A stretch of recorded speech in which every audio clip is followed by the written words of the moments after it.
முருகன் பக்தர்கள் அனைவருக்கும் அன்பு வணக்கங்கள். என் அன்பு குழந்தையே, உனக்கு பல குழப்பத்தில் இப்பொழுது நீ இருக்கின்றாய். அது உன் அப்பாவிற்கு நன்றாகவே தெரியும்.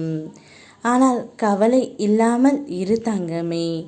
உன்னுடைய துணை அவரது இறுதி முடிவை என்னிடம் சொல்லியும் விட்டார்.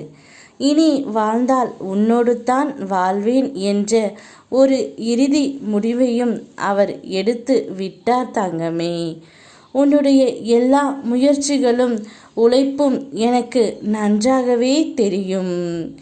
என் கையில் இருப்பவை எல்லாம் உனக்கான பலன்கள்தான். யாரும் உன்னுடைய பலன்களை என்னிடம் இருந்து தட்டி பறிக்கவே முடியாது. உரிய காலத்தில் நான் அதை உனக்கு நிச்சயமாக தந்து விடுவேன் தங்கமே. அப்படி நான் இருக்கும் பொழுது எப்படி உன்னையும் உன் துணையையும் பிரித்து வைப்பேன்?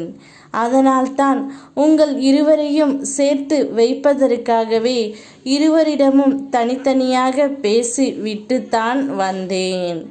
உன்னுடைய துணையும் அவரது இறுதி முடிவை என்னிடம் கூறிவிட்டார். நான் அனைத்தையும் பார்த்து கொள்கின்றேன்.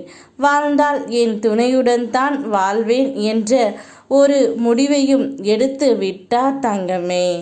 சிலரை உன் வாழ்க்கையில் இருந்து விலக்கி வைக்கிறேன் என்றால் அவர்களுடன் மறுபடியும் நீ சேர நினைக்காதே. அது உன் வாழ்க்கையினை பாதிக்கும். நீ மறுபடியும் அவர்களுடன் இணைய வேண்டும் என்று என்னிடம் கேட்டும் நான் மறுக்கிறேன் என்றால் அதில் முழுவதும் உன் நன்மை மட்டுமே ஒளிந்திருக்கும் என்பதனை புரிந்து கொள். அதனால் உன்னுடைய துணை நல்லவர். அவரை மட்டும்தான் உன்னுடன் நான் சேர்த்து வைப்பேன். கவலைப்படாமல் இரு. என்னிடம் அனைத்தையும் சமர்ப்பித்துவிட்டு அமைதி கொள். போனது போகட்டும், அதை பற்றி கவலை கொள்ளாதே. அதைவிட உயர்ந்த ஒன்று உனக்காக காத்து கொண்டு இருக்கின்றது. நீ வேண்டியது அனைத்தும் நான் உனக்கு கொடுத்து விடுவேன் தங்கமே. நீ என் உதவியையும் வழிகாட்டுதலையும் நாடினால் என் பிரசன்னம் உடனே உனக்கு கிடைத்துவிடும். யாமிருக்க பயமேன். ஓம் முருகா.